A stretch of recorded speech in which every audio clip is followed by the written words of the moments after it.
live. That's what it says. Never fails. That's what it say. That's what it say. Welcome, everybody. You're gonna give them a chance to hop on here and join us. I'm sure everybody got the flyer and excited about our guests for tonight. The Nils Appeal. We back at it again. And David and Shawna, I really appreciate y'all coming on with us tonight and sharing some insight and some wisdom. And we already know David gonna make us laugh before we get off of here tonight. We already know that. But he already said he learned from the best. So, so look, we're gonna give them a chance to get on. But I always start with this this most likely to little fun thing, right? That we and so you don't have a whole bunch of time to think. You just got to point at one another, whoever is most likely to do whatever I'm gonna ask. You got to think fast. Mm-hmm. Almost don't even think at all. But we're gonna get started with that. We got a couple jumping on. Anything y'all want to say before they come? Glad to be here. Appreciate the invitation. And let's get to it. Let's get to it.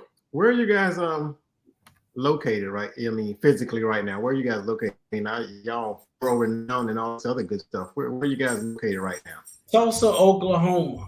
Tulsa, Oklahoma. How far is that from Oklahoma City? About 100 miles. 100 miles, about an hour and a half or so. Yeah. 40 minutes. Yeah, I got a uncle that lives I think the fastest I've made that drive was about 50 minutes. Why so? Because he thinks it's a sport to beat the GPS arrival time. But we got the 4-5 outlaw guys there. You know who those guys are, David? Who are they? They drag race, man. 4-5. You have to know that if you live in Oklahoma. I don't know them people. Yeah, well, you probably shouldn't know them, man. But I grew up drag racing. My dad drag raced when I was little, man, and it's just in my blood. And 405, isn't that area code out there? What you say? Say it again. 405, isn't that the area code out That's there? Oklahoma City. Yeah, That's Oklahoma City. Yeah. Yes, I'm just making sure I got it right. Yeah, these guys. It's the show is called Street Outlaws. And yeah. They are. That's right. That's right. Yeah. So y'all.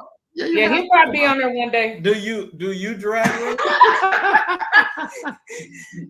David, he brought that up because you said you can get it in 50 minutes. That's like you're an outlaw, ain't you? He is an outlaw, literally. Don't tell no stories. I got stories. Don't tell no stories. That ain't what we're here for.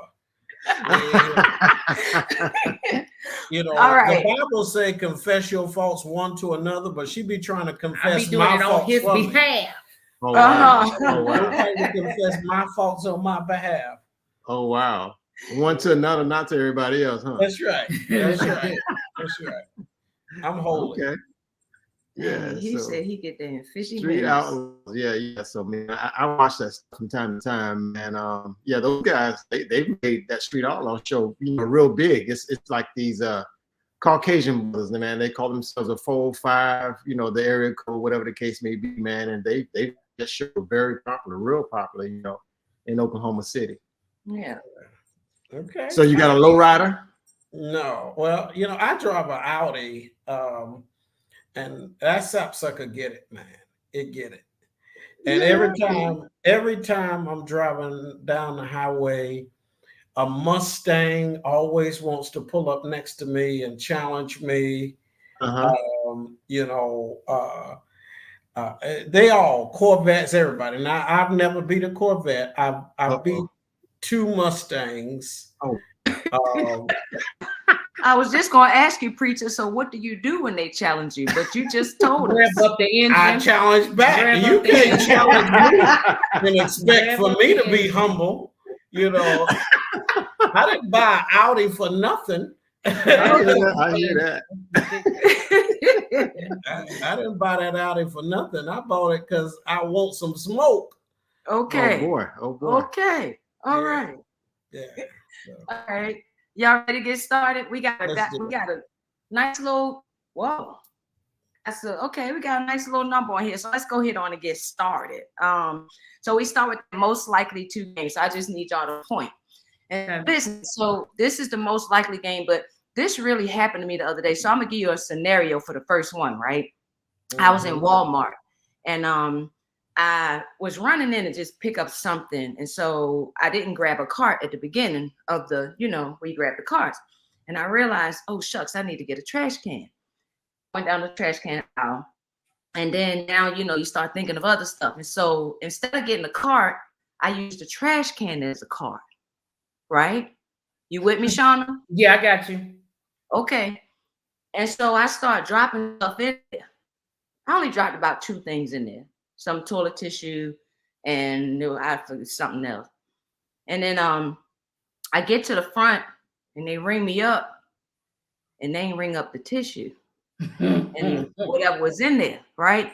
And when I got home, I realized, oh shucks, I stole the tissue and whatever was in the, whatever couple of few items and stuff. So I just want to know, out of the 2 of y'all, who is most likely to go back to Walmart and take that tissue back and pay for it?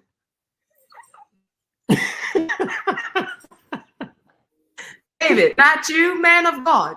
Not me. We call that grace. That's grace. They say that's grace. That's a blessing. You done made it home, and you made it to the. You just made it home, and it's right. just. Hey, look, I don't work for Walmart. It's their job to catch thievery. Now I ain't gonna do it on purpose, but I'm not gonna waste my gas going back. The Audi though, you got an Audi. You just said that's what it's for. Go drive it and take that tissue back up there. No. If I'm gonna do all that, they need to give me a W-2. I will do all of that. Okay, so we got who the honest, who the saint of the house is. Shawna, thank you for taking the tissue back. But yes, I'm we're not gonna ask what I did. We question. I was about to ask you if you took the tissue back. that tissue still in the house. It's in the bathroom on the road. Yeah, it did. Yeah, we on the 3rd right now. But this we question y'all. Here we go. We questioning y'all. So who's most likely? What you say, David? I was about to say, when you go back, they're gonna have your picture on the wall as a thief. Who's most likely to say sorry first? You lying. You ain't said it in 13 years. I'm more humble than she is. What, David? I'm more humble than she is. So, I say I'm sorry. Okay. In fact, that's the first time I've ever heard him say it. Repeating you. Right there just now. Yeah. Hey, y'all remember that Ruben Studdard song? This is my sorry for 2004. Hey,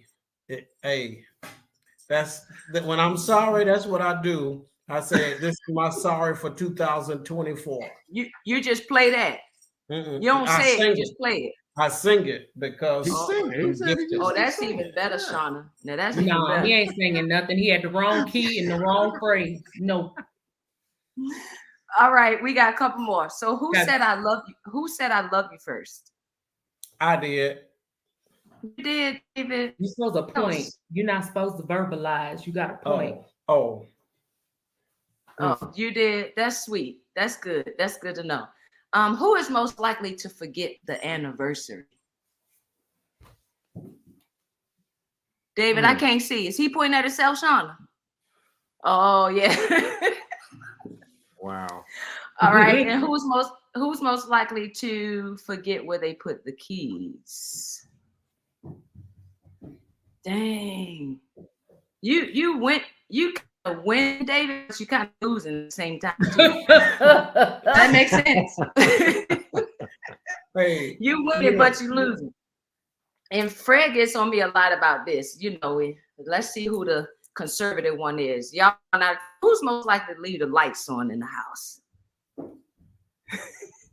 Wow. But see, the only reason I'm most likely to leave lights on in the house is because she's like a vampire. She don't ever cut on lights. Oh, wow. You know, she will be sitting in the darkness, you know, for no reason. You know, like, and I just don't need that kind of negativity in my life. I don't need that kind of negativity. Come on.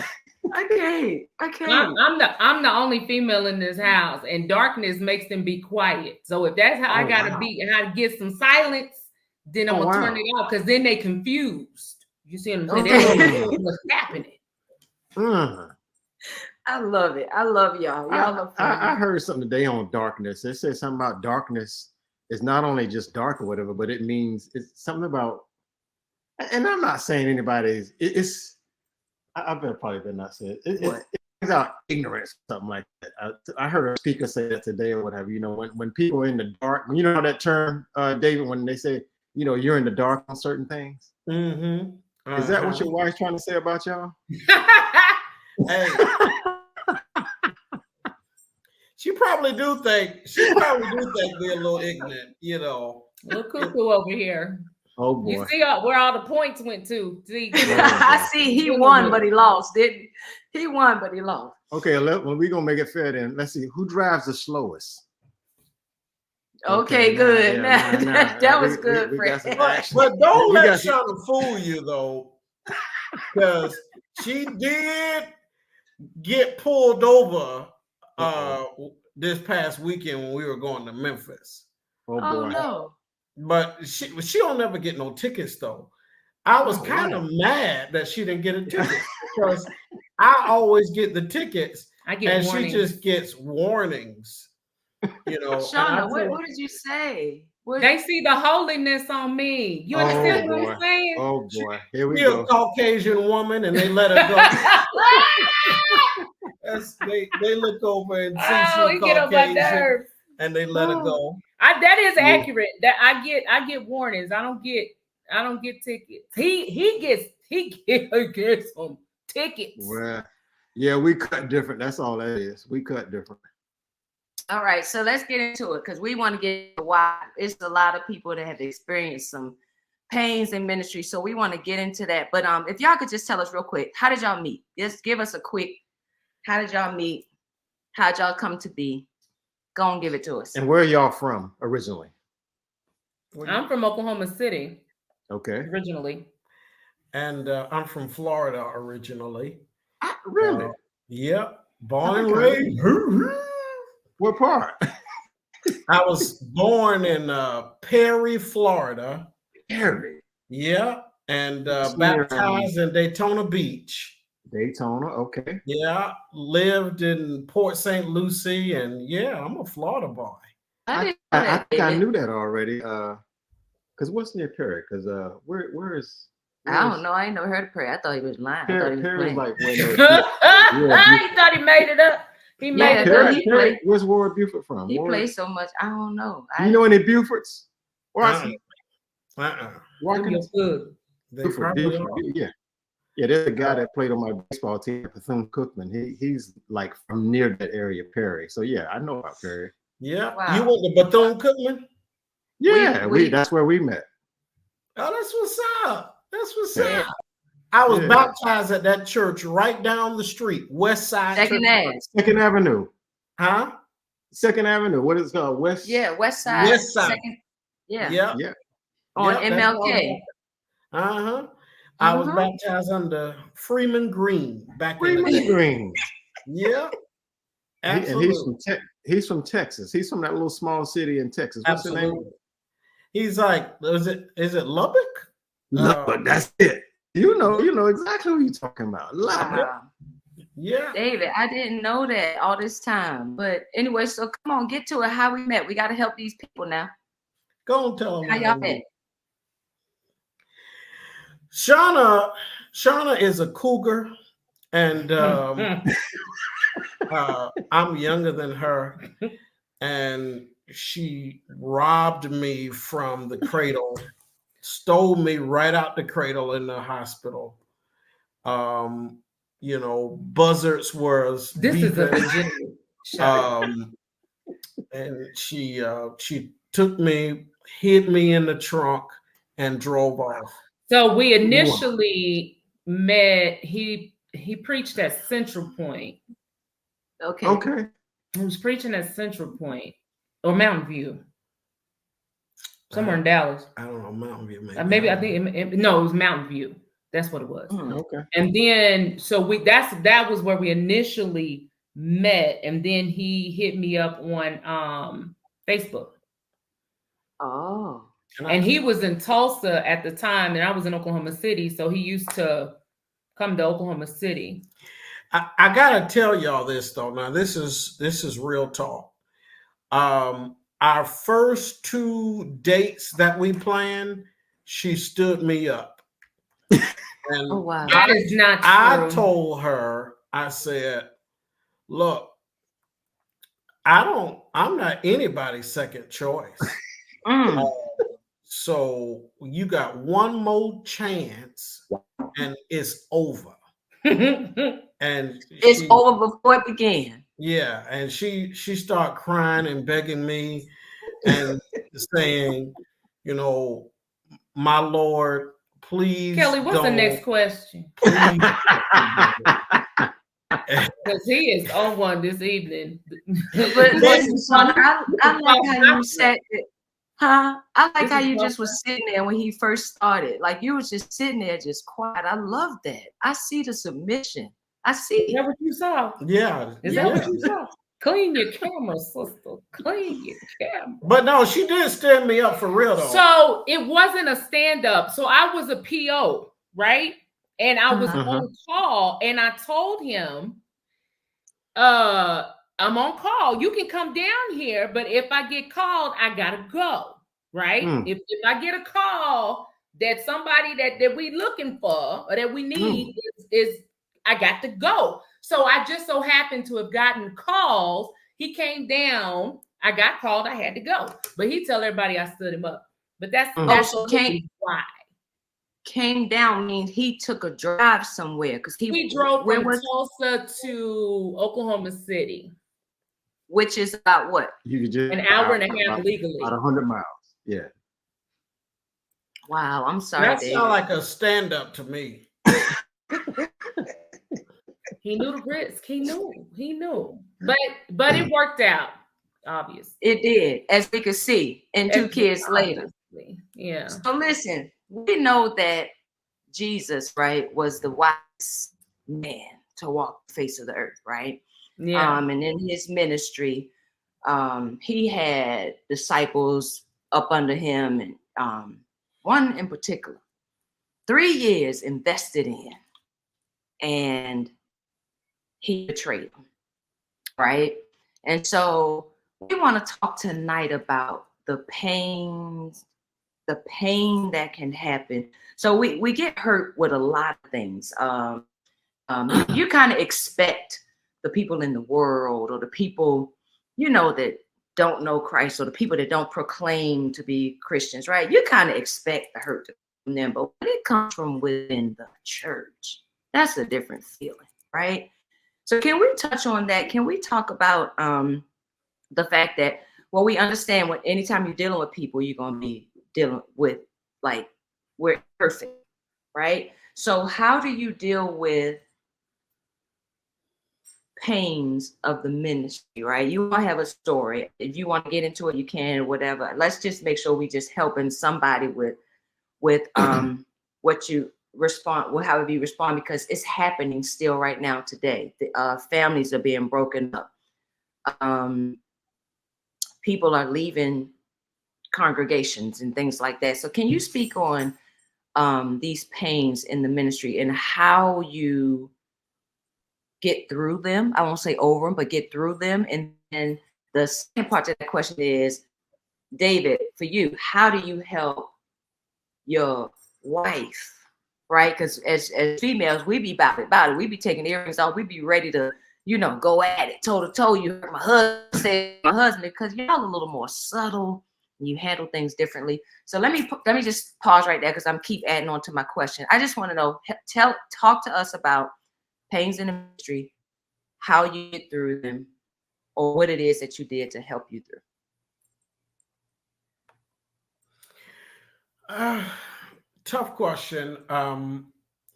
I think for me, I've got to start with this understanding that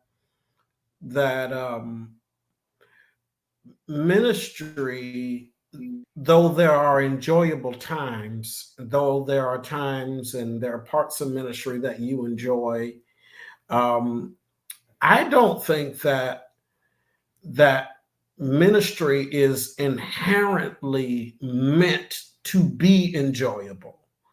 Mm-hmm. And I hope this is not taken the wrong way, but I'm not saying that ministry is meant to be miserable, but the very nature of ministry is sacrifice, and the very nature of ministry is service, and the very example by which you just mentioned with Judas is that uh, even Jesus, knowing what Judas would do, attempted to save Judas. It was Judas's satanic influence that would have him to not be saved. Mm. And so, drawing on this idea of Jesus and Judas, the very nature of ministry, the very nature of service. For example, Jesus bends down after an argument that the disciples has about who will be the greatest in the kingdom, Mm-hmm. and washes the feet of Judas. Mm-hmm. He didn't alienate Judas. He didn't isolate him. He didn't separate him. He didn't segregate him. He served him despite knowing full well what his plans were against him. And I find that the hardest thing about ministry is serving people that you know has a poisonous kiss for you on your cheek. You know, I feel like that's the hardest thing about ministry. But therein lies the opportunity. It lies the opportunity to grow in your faith and develop in your maturity.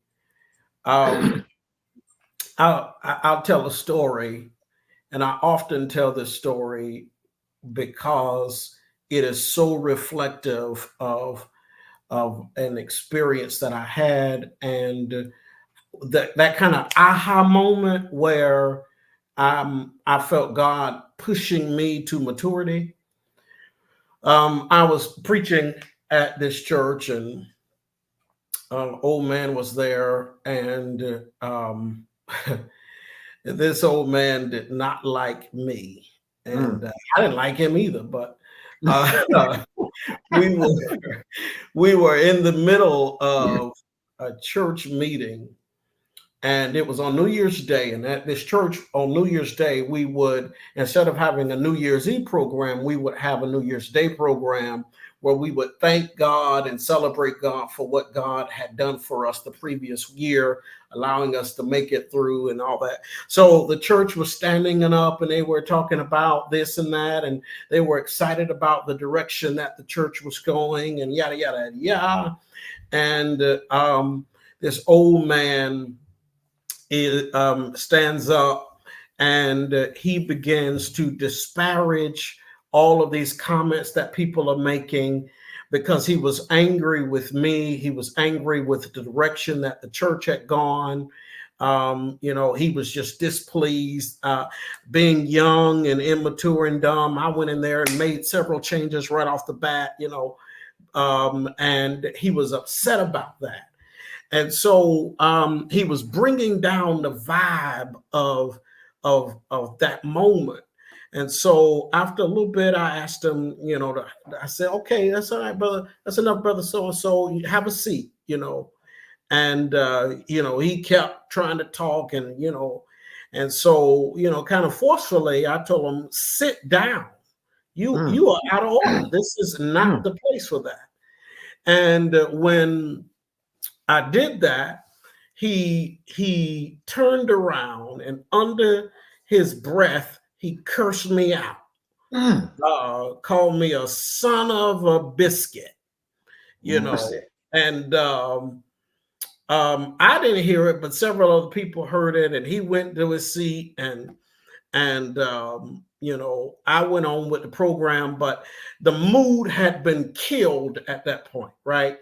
And so folk were telling me, "Did you hear what he said?" And da, da, da, da, da. And so, long story short, it took me a while. I would come in every Sunday, and I would avoid this guy, wouldn't speak to him, you know, because the thug in me wanted to approach this 90-something-year-old man, and looking back, it was stupid. Like, you don't get brownie points for whooping a 90-year-old man. You just don't. But you know, but I wouldn't speak to him. And this went on for a while. And one day I was in my office, I was writing my sermon, and I heard the Lord speak to me and say, sooner or later, you're going to have to learn to practice what you preach. And I said, I'm okay, God, what you mean?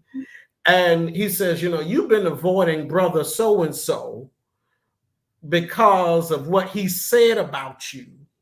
And, you know, you can't preach forgiveness and grace and mercy and not show it.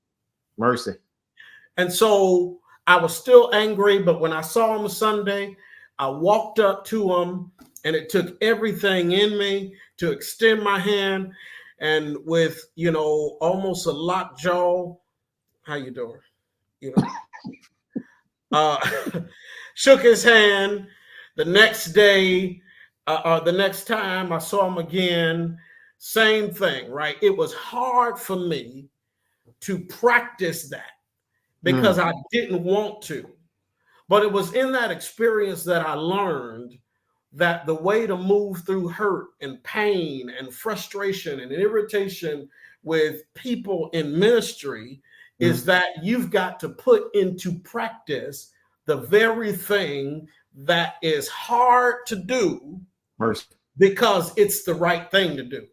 And sooner or later, doing what is hard to do, even though it's the right thing to do, will become easy to do because that's what the Lord would have you. And so, so I'm answering both questions at the same time. When I'm encouraging my wife, I'm encouraging her from the perspective of what I'm asking you to do, and what God is asking you to do may not be the easy thing to do, but it's the right thing to do. The right thing. Mercy.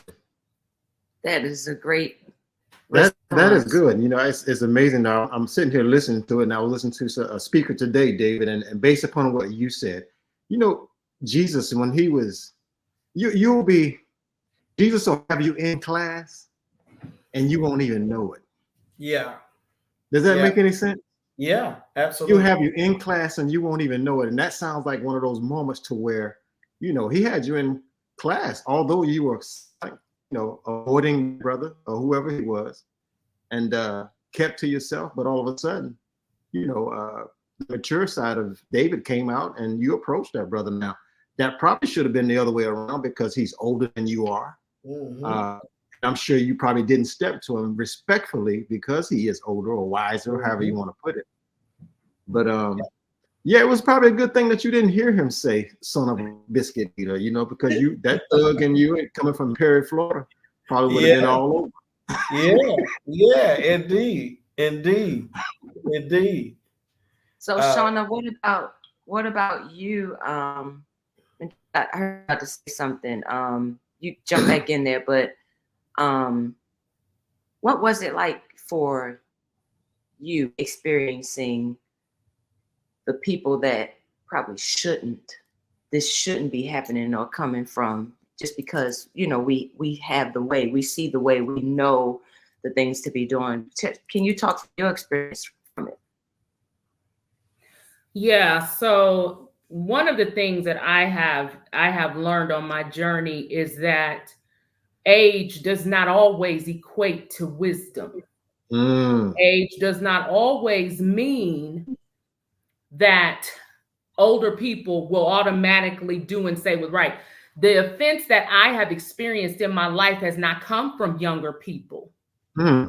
It's come from older, mature, spiritual, been in the church for a long time, ought to know better people. Ought to know better. Right? Absolutely.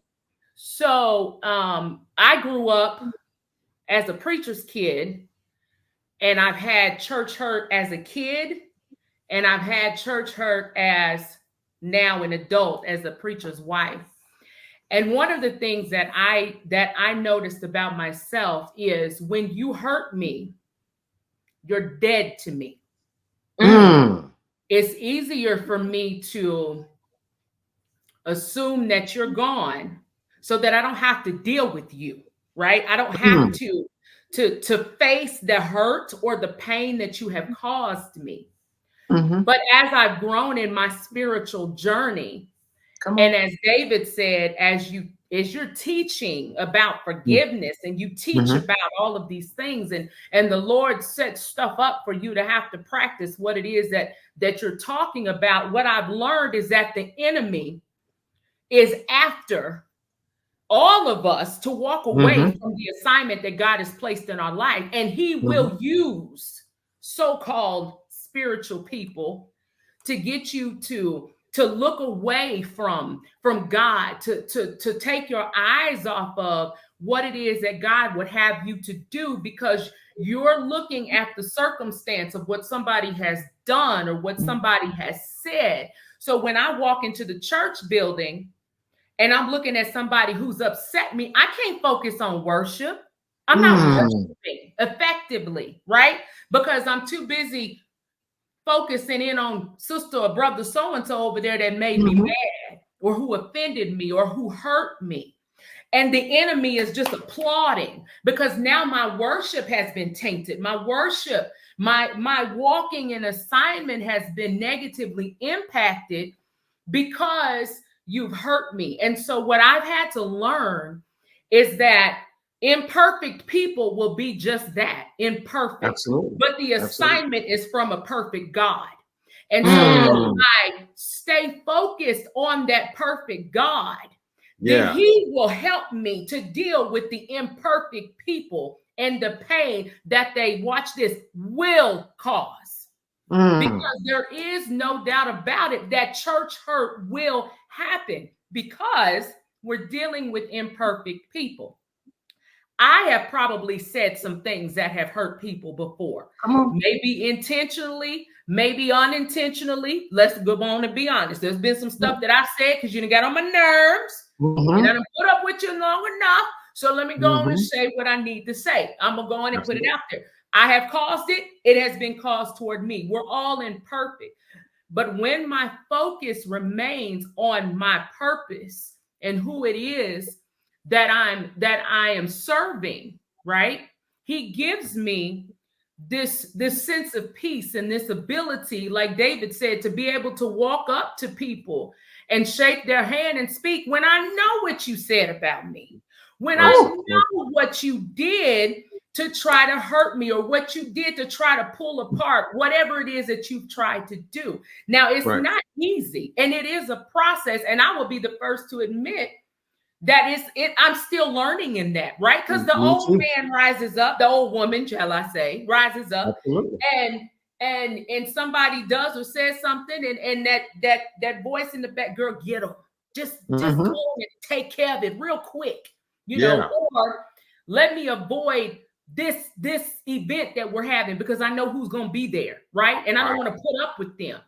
Well, that dismisses the purpose and the objective of why we do what it is that we do. And that is the goal of the enemy, to try to keep us from continuing to walk in assignment and to use the gifts that God has given us and to stay away from fellowship from one another. And when I focus on that and keep my eyes on God, he gives me what it is that I need to keep on keeping on. Because the easy thing to do is throw our hands up and walk away.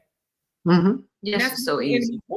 That's what he wants us to right? It takes work. It's hard. It's not easy to keep on keeping on when you've been hurt, when you've experienced church hurt, right? So, yeah. That was heavy. Preach. Oh, she. Oh yeah, well, I hear it now. I mean, yeah. I mean, you know, it's somewhere in the Bible it says rightly divide the word, you know, but they wrongly divide. So there's a reason why it says rightly divide. Sure. You know, so that was good. The enemy wrongly divide and a lot wrongly divide around. She already said. So let me ask you this, and y'all's responses just now. Nasty. Yeah, you know what I'm reverence. Saying? So I'm asking this question. I don't think this happened in y'all's marriage, but can you speak from how the church hurt or the pains of the ministry can put the strain on the marriage? Can you did it? Hey, who that in the back? He say he wants some too. Yeah, that's preacher number 3. Yeah. But can you speak on that and help some people that are experiencing that now? Because if you're not on the same page, if you're not seeing God in the whole thing, if you don't see that this is the enemy's play, that the strain on the marriage comes in there. Help the people that this strain is just tearing at them and making them want the wife ain't even going to the building no more, or they driving 2 cars. Like, come on, speak on it. Mm-hmm. Yeah, certainly been there, and have that personal experience. Let me say that it's almost difficult to explain to people who are not entrenched in ministry what toll ministry takes on a marriage. To a person who casually attends church, or to a person who is casually invested in ministry or invested, you know, I'm not saying they're not Christians. I'm not saying they're not faithful. What I am saying is that when your life is not submerged in ministry, then you are subsequently shielded from the toll and the effect that ministry has on you. Right? When you work for the church, right? When your livelihood is attached to the church, when your family is front street, front and center, when they're judging how your children are dressed, when they're judging how your wife is dressed or how the preacher is dressed, when they're judging the car that you drive, and they're judging, you know, every iota of your life, you know, how you speak, whether you visited this person in the hospital or whether you were at this program, or you understand what I'm saying? That's a level of critique that the average member does not experience. And so it becomes difficult to even explain what kind of stress that is, because they have no framework to even understand that concept. And so when you then are under that level of scrutiny, and when you're under that level of observation, and you have a husband who is the pastor, and a wife who is the pastor's wife, there is a level of division there just because ministry creates that division.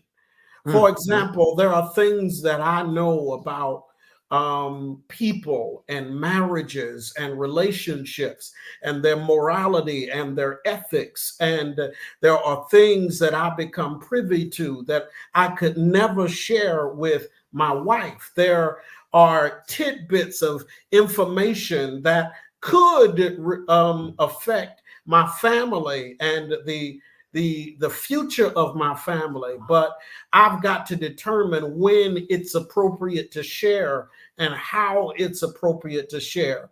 You know, I mean, there are so many layers to this thing.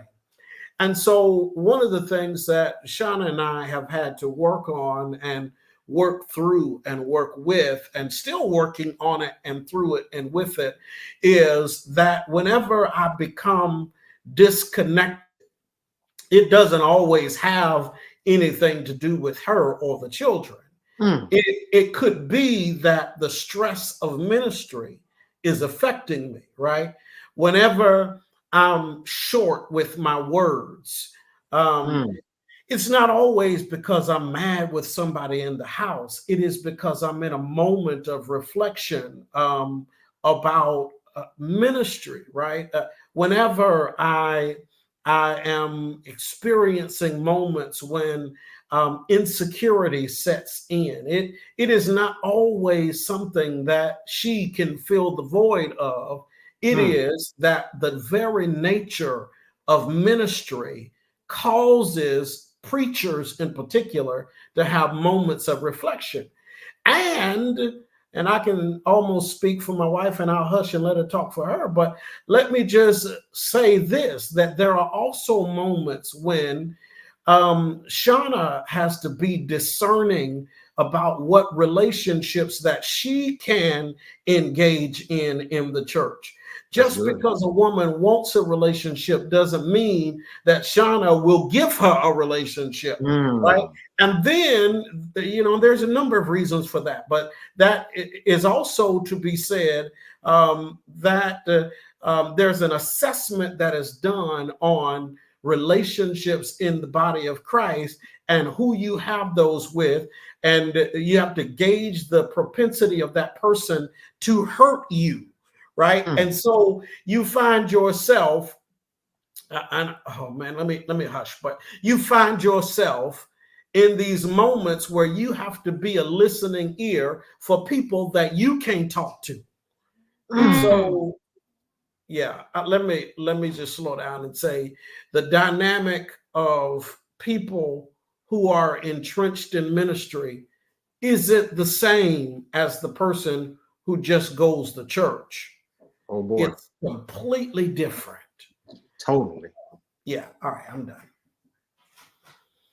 And so, David,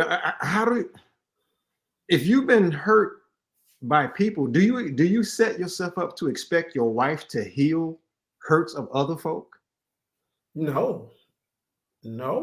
That's big. I mean, no. I heard sacrificial, I heard humility, I heard meekness, definitely wisdom, you know, on both of you guys' part. You know, that's I mean, a lot of these young brothers and these young couples who think that, you know, ready for ministry, they need to hear this. And hopefully it's helping some people. Oh, by the way, Shawna, we're supposed to be talking to a young couple next Thursday at 7:30. By the way, he just reminded me. Amazing. But you're welcome. Here's the thing.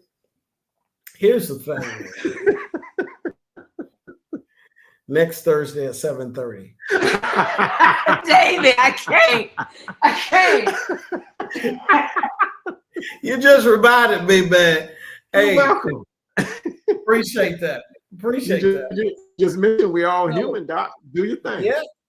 I will say, from a wife's perspective, early on in our marriage, I had the experience of being a preacher's daughter, and thought that because I was a preacher's daughter, I understood that I would just easily shift into this role of being a preacher's wife.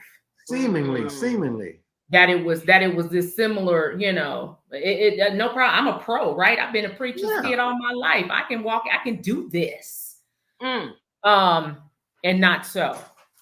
So it was obviously very different. And early on, when he would have those scenarios where he couldn't necessarily talk to me about things that was going on, or when he would kind of become distant because of what he was going through, I took that personally. And so I began to attack him because I felt that he was a problem, right? You're not opening, you're not talking to me. Why are you distant from me? What's the, you putting them church people before me? You letting them people that whatever. And so when you talk about the impact that it had on our marriage, I mean, let's be real here. Let's keep it real. It did impact us because I was not walking and thinking and responding from a spiritual perspective, right? We talk about how the enemy, allowing the enemy to come back in. He was using that as an opportunity to try to break us. And so he would come in and he could be stressed out over something that's going on or whatever. And he's not talking. What, you're not talking to me? You got a problem with me? Then come on and let's talk about it. And he would be like, it's not you. It's not about you. It's got to be me because I'm the one who's suffering. I'm the one who you're not talking to, right? And so then that would cause him to be even more frustrated. And instead of creating a house where he could come home as a area of peace, it was contentious, right? I was creating a hostile environment for him at home after he had just left a hostile environment from the church. And so that began to negatively impact our relationship. And it took, let me tell you what it took. It took, God's going to get your attention. He's going to get your attention one way or the other. And I tell people all the time, you either submit and humble yourself voluntarily or he'll do it involuntarily. That's right. And so it took him going through some really, really tough situations at church. And when I saw him almost just broken from what he was enduring and what the stress that he was under, and it's almost like the Holy Spirit snatched me and said, girl, you adding to this. This man is walking. He's called, first of all. He's God's manservant. So be careful how you treating him. You understand what I'm saying? Be careful how it is that you're treating him. And so when God got my attention, I realized that my experience as a preacher's daughter had absolutely nothing to do with this current role that I was in, and that I had to create a sense of peace for him. He had to have an area where he could come home and be able to be at peace. And if I could be honest with you, I said, I better get it right before he find another domain to find some peace in. You understand what I'm saying? So it was, yeah, I mean, for real talk, you know? And so I had to talk to God and ask him to change my heart, to work on me, create in me a clean heart, because I was not responding in a very supportive, nurturing, understanding way. I was combative, and he can't combat with the brothers and whoever he combat with at church and then come home and combat with his wife. And so God had to work on me for me to understand that I am a helpmate. I am supposed to be supporting this brother as he is walking according to how God has called him to walk and to do what God has called him to do. And what I noticed was when I started understanding that and allowing God to use me as he saw fit as a wife, be the wife that he has called me to be. And that was my prayer. That was my specific, but we got to get specific with our prayers. Yeah. First, acknowledge when we wrong. Right. I had to acknowledge and say, Shawna, you out of order. You are wrong. Look at how this man is really enduring and going through what he's going through. You wrong. Now, in order to get right, I knew I couldn't do it by myself. God, create the wife that you would have me to be. Change and mold me according to how you see fit, because I know me and I can't do it by myself. And so when I surrendered to God for him to create the woman, the wife, the woman, the mother that he wanted me to be, there was a shift in our relationship. There was a change, because it no longer did I see him as the enemy, right? I had to recognize who the true enemy was, understand that he was using me to try to break him down even more, because he knows he's called. He understands the assignment that God has on him. And so I had to recognize he's trying to use me to get to him. Oh, no, you can't. No, I rebuke that. No. So when I started praying and just started having honest conversation, look, with myself, dialogue with myself, and praying to God, that's when things started to change. So now, you know, if he's going through something and he's quiet, then I'm not taking, it's not personal. I go into prayer on behalf of my husband. I don't know what it is that he's going through, Lord, but you know. And so I'm asking that you hold him up, and you this and you that. I go into prayer in my war room on behalf of him, because if he can't pray on his own behalf because of what he's going through, then that's what I'm supposed to do. And that's where I'm stepping in continuously to pray for him and the hurt that he has to endure and all those things. And sometimes, to be honest, it can be heavy on a wife, because you got to help lift up and encourage when sometimes you're discouraged. But that's where I go to God and ask for him to strengthen me so that I can help strengthen him and protect my boys. Because church hurt with kids, that's a whole nother topic. That's a whole nother podcast. Okay. Listen, let's just pause for it. Let's just pause for 1 second. These speakers are smoking on this end. How long did it take you to get to that point, Shawna? It took years. It was a process. It takes years. And God, I'm so grateful for grace and mercy. I'm so grateful for grace and mercy, because this wasn't an overnight deal. God had to reveal it to me, and he reveals things in his time when he sees fit. And when he revealed it, I was ashamed. If I can be honest, I was ashamed, because here I am, you know, I've been in ministry and I'll speak. I can go speaking somewhere and just as wrong as 2 left feet because of how I've been dealing with him. So God had to get my attention. I would say probably a good 4 or 5 years. Mercy. But God sustained us and he held us together. He held us together. And when he listen, it's continuous. It's a continuous lesson. I tell people all the time, I'm a forever student, right? I'm a student of the Bible. I'm a student of God, and he's always working on me. And I will never say, oh, I've just arrived, right? Because, you know, there's some days you take 2 steps forward and you may take 17 steps back. But the deal is, you know, you get up and you keep trying and asking God for forgiveness and keep trying. But he knows now I've got his back, right? He has the ministry of the church folk and all of that, and I do too. But my ministry is this right here and my kids. And when I realized that this is what I'm assigned to as well, to ensure that I'm supporting and that I'm uplifting and helping him and taking care of my kids, then things changed, right? I'm not, when God reveals stuff, it just becomes so.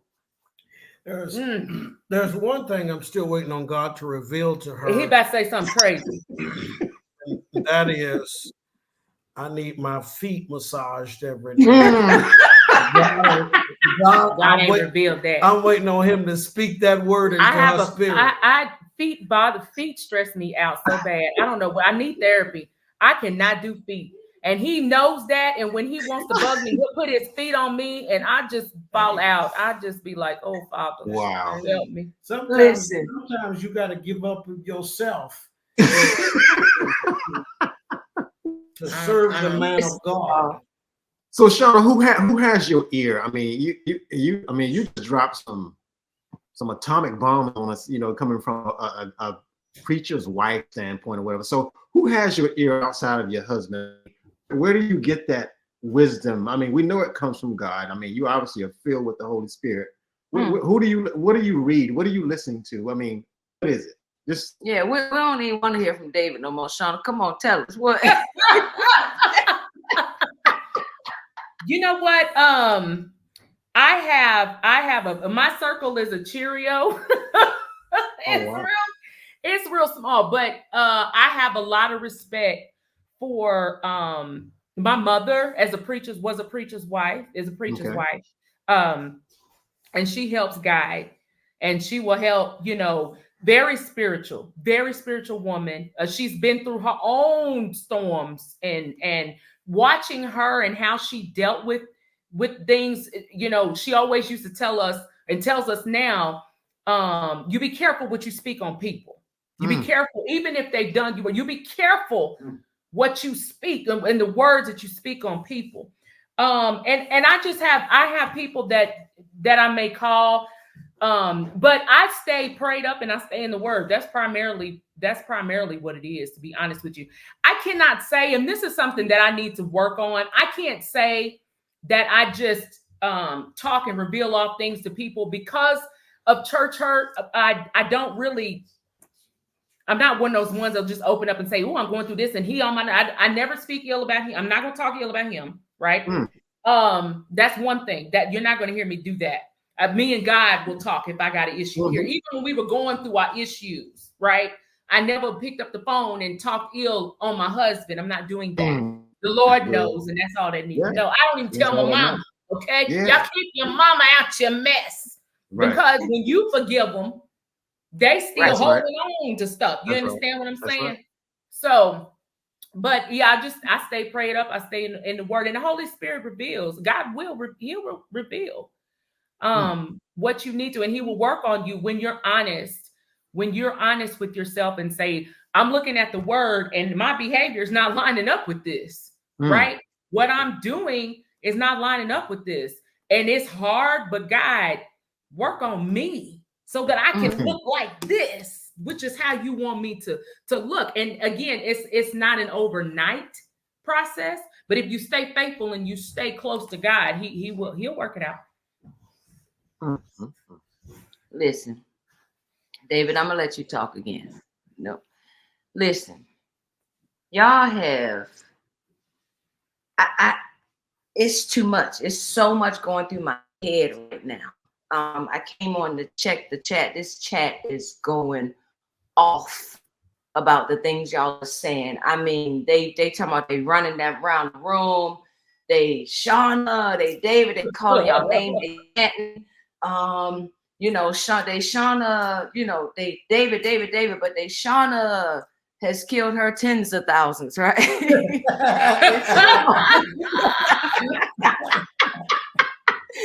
But no, listen, seriously, what Fred's question was right along the line with mine.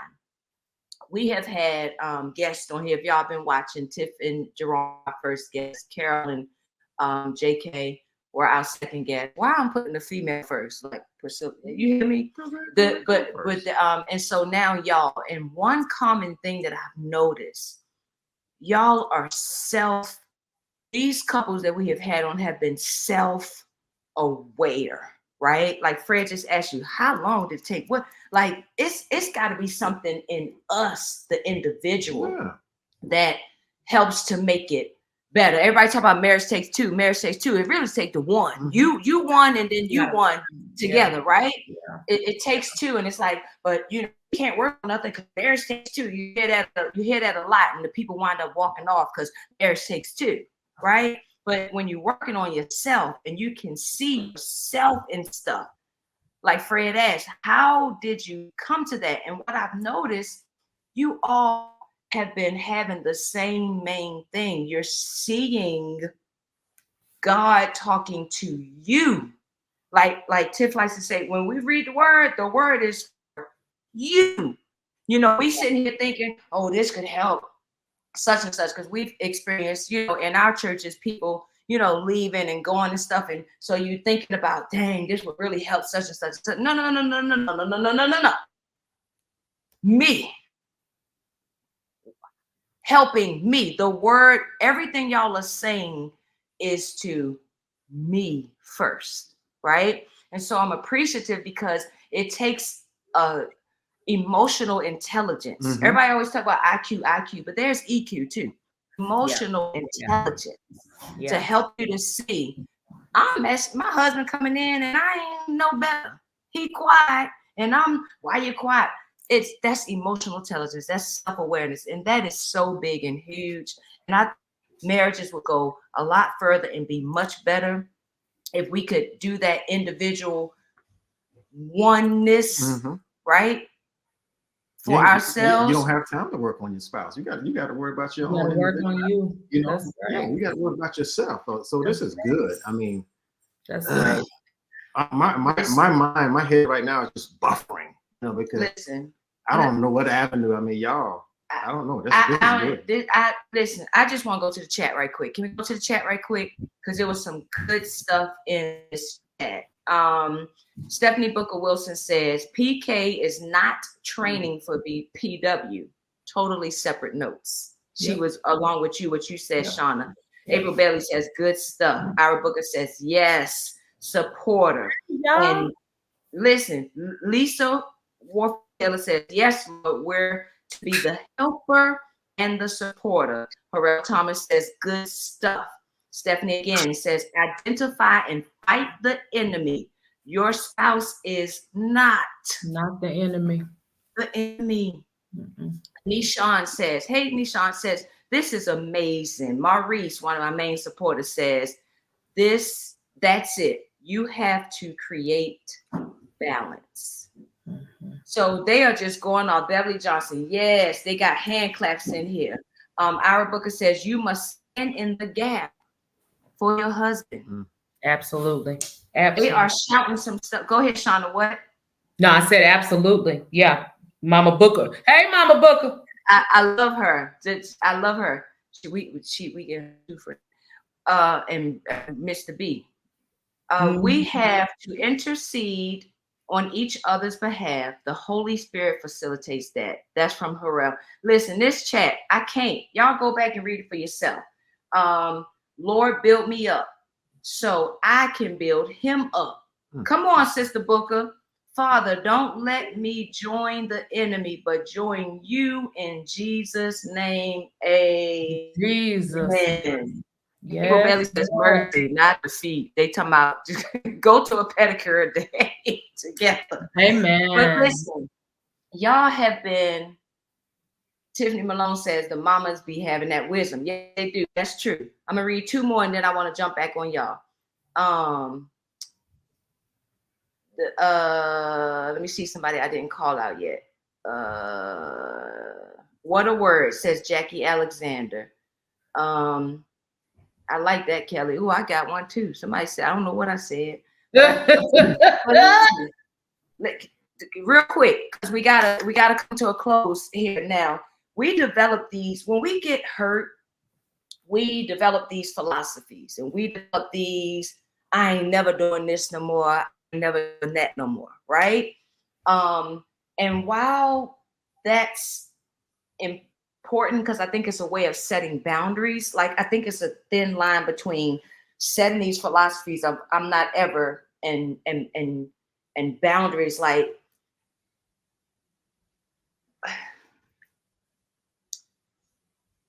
I think the lesson gets missed when we the philosophies instead of just setting the boundaries, because now we could be avoiding or missing out on a relationship that's meaningful that God wants us to be a part of and take part in, right? But we've set up this I ain't never, right? And I think the lesson is missed, and that's why it keeps happening again and again, because we keep running from it and we're missing the message, right? Or what God is trying to get us to see. Can y'all speak on that? Like boundaries, or just something from what I just said. Come on, you hear where I'm going. I might not be asking it right. Speak on boundaries. Speak on the I'll never evers. And if you agree that you're not getting a lesson, if that's what you're walking away. There's a book I read called Boundaries. It blessed me. Probably one of the best books, I've ever read. Because the premise of the book is that boundaries are a part of life. And so much so that, we don't even think about the boundaries that exist in life. There are some boundaries that are comfortable or natural boundaries. You think about boundaries on the road that you drive. You drive between those lines. Those are boundaries meant to alert you when you deviate off a certain path. If you own property, you have boundary lines. Countries separate their property from others with boundary lines. Come on, David. Boundaries is just part of life. And there are boundaries that are uncomfortable, and there are boundaries that are comfortable. And in marriage, it becomes difficult sometimes to determine what are healthy boundaries and what are unhealthy boundaries. And whenever boundaries are established within the context of marriage, or really any relationship that challenges your level of comfortability, then that boundary then functions as the impetus for division, right? Because if I set a boundary in a marriage that this is something that you cannot go past, this is something that I am not ready to discuss. This is something that I do not have the emotional maturity and capacity to deal with and address at this moment. Those boundaries, if not respected by your partner, becomes an issue by which is created in your marriage. And I'm not really talking about from the perspective of avoidance as much as I am from the perspective of respecting that moment when the timing is off. So for example, Shawna and I had an argument one time, and we had an argument because I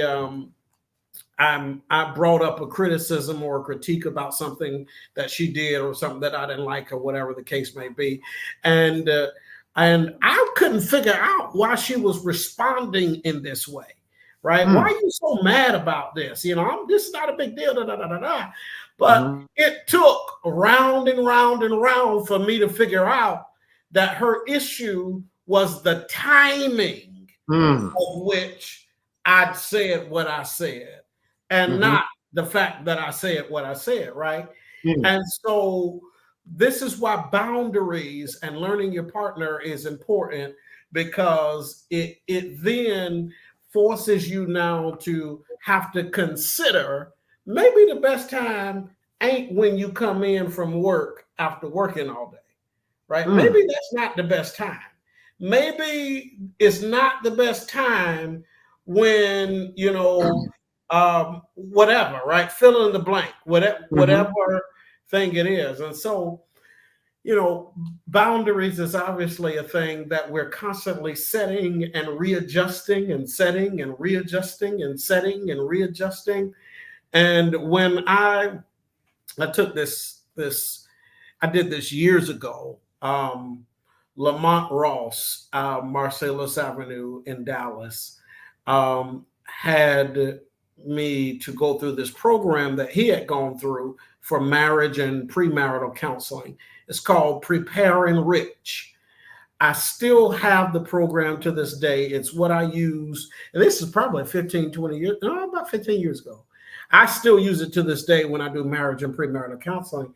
But so when I was getting certified through this program, one of the things that it suggests is that if there are conversations that need to happen, and there are things that you want and need to discuss, set a time to discuss it, right? Schedule a time to discuss it so that that you are able to discuss it peacefully. They call this method of communication, they call this assertive communication and active listening. Assertive communication is the ability to express what you want and need. And that doesn't mean aggressive. It just means that you have the ability to say what you want and need. And active listening is the ability to repeat back to your partner what they said to make sure that you're clear about what their expectations are. And then if it is too hot of an emotional moment, then you must set a time to discuss those things. So I'm done, but let me say this, and last comment. This has nothing to do with what we're talking about, but I heard, it's like the Lord gave me something while I was speaking. And if we want to explore this another time, we can, but I don't think we have any meaningful venue in our faith fellowship that works on marriages, right? You know, and what if we had a venue that was for the people to work on healthy marriages, and not one of those venues where everybody fake like they got it all together. That part. Some realness. I don't want one of those, right? I want a real honest venue where we can tell the story, you know, and be honest and talk about where we are. And, you know, but anyway, so I'm done. That's good. That's good. That's good. I already got some people that's been in my ear saying they'll help. They ready to go. Let's do it. So we're gonna keep doing that. We're gonna do a big old treat, something, but transparency and vulnerability, and you know, realness. It would be like a marriage revival instead of a marriage survival.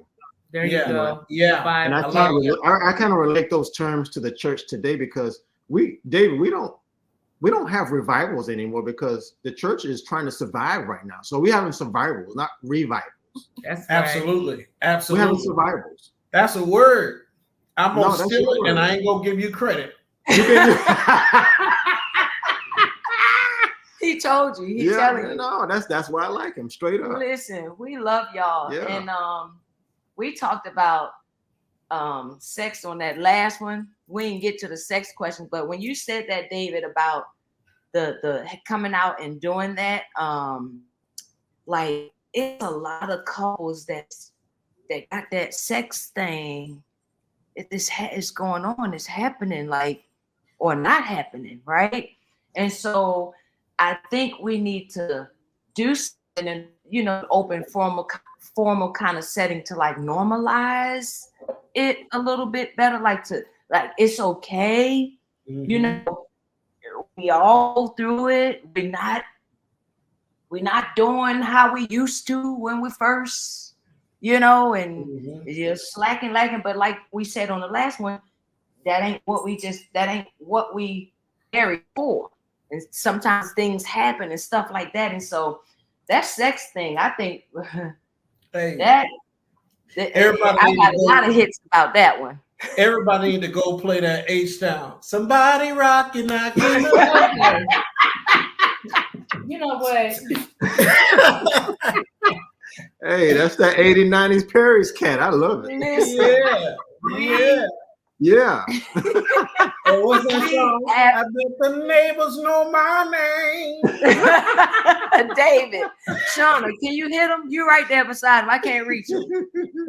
Listen, I love y'all. I Love y'all. love Appreciate y'all. y'all. Okay. Are y'all gonna be at Nehemiah? Yes. Yeah. Nehemiah, you need to jump in the Audi and come to North Carolina right now. He'll be here in 2 hours. In 2 hours. Yeah. Yeah. We got single turbo or twin turbo, Dave? Well, twin. Okay, I knew it. We'll be in North Carolina. What is it? Not soon enough. Not soon enough. Not soon enough. October 29th or something like that. Somewhere around there. Not soon Yeah, enough. listen, we need to we're gonna do that. We're gonna get together at Nehemiah because I believe the guests that I've had so far will all be there. We're gonna get together and do a panel discussion on all what we talked about, right? And we're gonna see if our good friend Jerome Malone can record us, and then we'll just come back and we'll just dump it all on everybody, and we're gonna work on this retreat thing. And we're gonna have Jerome set up the recording. He's gonna be a facilitator. You know, he got something to say too. Well, yeah, of course. So we're gonna work on this. We're gonna get this going. We love y'all. We appreciate your insight. We thank you so much for coming on. Y'all dropped some jewels, some pearls. Y'all dropped. No, go say y'all dropped. But let me tell y'all. Let me say this to you guys. That kudos to you for even having this this programming, this recording, this live session, because you're bringing real talk, real conversations that need to happen and need to take place. We need to get over to Q Christianity. That's and right. We need to keep it real, right? That's right. We need to keep it real, and these topics and the things that you're discussing are real topics that people really need to hear, instead of sweeping stuff under the rug and acting like we got it all together and we got it all figured out. People are hurting. People are confused. People need help. People need a word from the Lord. And so kudos to y'all for even having this programming, to have an opportunity for people to talk and to listen and to be fed and to heal, right? And to have an opportunity to heal. So I'm super excited for what you guys are doing, proud of what you're doing, and we'll pray for your continued efforts. Thank you so much. We appreciate it. We always end the show with the Neil's appeal. So y'all know that's our last name, Neil, right? And I like rhyming stuff. But we want to put out a request. We want to put out a something for the couples to work on until we meet again, right? So we always end with the Neil's appeal. We talked about a lot of stuff tonight. Can you pick something out from that we can leave the couples with, like a real live action step that they can work on based off of what we talked about tonight? Do y'all have the Neil's appeal for the upcoming week? I think and you tell me if you agree, I think the communication aspect that David discussed, the active listening. So if you are having a conversation with your spouse, if you are talking about something that may be a little bit difficult, instead of just ranting and going on and on and on and on about what you're feeling, stop and allow your spouse or whoever it is you're talking to repeat what it is that they think they heard you say, to make sure that they have an understanding of what is being said, so that you have healthy dialogue, healthy conversation, healthy communication, not making assumptions. Let's get some clarity on what's being said, and do that so that you can get to a place of healing, or a place of working out whatever it is that you're talking about. Would you agree? Yeah, I'll do this very quickly, but communication is the act of sending and receiving messages, right? And so it is the message that you send, it is the message that a person receives or you receive. And so assertive communication and active listening is simply to say, this is how it would play out. For example, if this were about, Shawna was telling me that she don't like when I leave my dirty drawers on the floor, right? It would be, David, I feel unappreciated when you leave your dirty drawers on the floor. That is encompassed upon in two things, right? It is how she feels when I do a thing. Mm-hmm. That's important in this conversation, in assertive communication, because it is the communication of what I did and how that made me feel.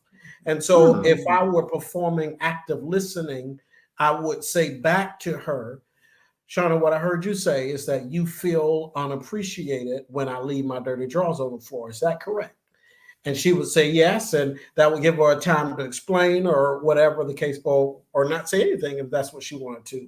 That's a process, a little piece of assertive communication and active listening, but it makes such a difference because it allows for two people to take the time to communicate and then the other person to respond back so that they can ensure that what they heard is what the person said.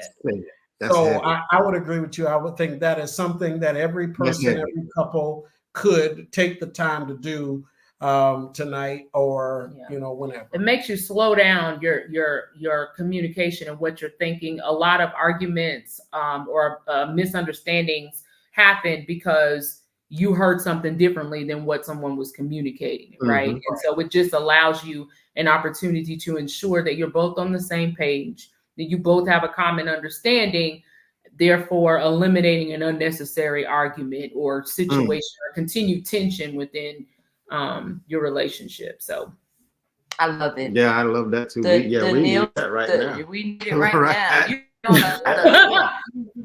I tell her all the time. I say, listen, I need to record what you're saying because you twisted some stuff. I know what I heard. You know what I'm saying? You're thinking that's tonight you did a lot. But a lot of times though, we listen to rebuttal instead of hearing what they're saying. You follow what I'm saying? But so with that, what you said right there, I like that. Now you back what you thought I said. I like that. Yeah, and it could. You gotta be careful how you say that too, because it come off like you being somebody's mother, and like you don't want to take that the wrong way. So you gotta watch how you say that too. Well, there's a lot of context that comes with that. So I mean, you're going a whole different ball. I was just saying that helped somebody just then. Well, I'm sure it did. But listen, David. So David, Shawna, the Neil's appeal, communication, right? It's not just sending, it's also receiving, right? And active listening. That's the Neil's and Watkins appeal for these next 2 weeks. Are y'all really working on this stuff? Are we really doing these action steps? Because we're not just out here, we ain't just wasting time out here trying to help each other. And so we really want y'all to do these action steps, work on them. We done had some great Neil appeal action steps these past 3 interviews and whatever. And so I think I want to know when we get to the retreat, I want to ask who really is doing the action steps. Are you really working on it? Just here, you just something to do. You're marking it off, checking it off. No, do it. Let's actually do that this week, y'all. We love y'all. We're going to say bye for now. We'll get y'all all back on. Like I said, we're going to do a panel discussion, and we're not done with y'all. We got to finish. This was great. We love y'all. We love y'all too and appreciate y'all. No, this was good. This was heavy. Heavy stuff. We're going to go back and watch it. Y'all go back and watch it yourself too. You hear? Yeah, we're here. We love y'all. We see y'all next time. Until we meet again. The Neil's appeal, marriage, relationships, and other stuff. Bless y'all the stay Lord. tuned till next time. Thank you so much. Wait for the next guest. Bye. Bye. Bye.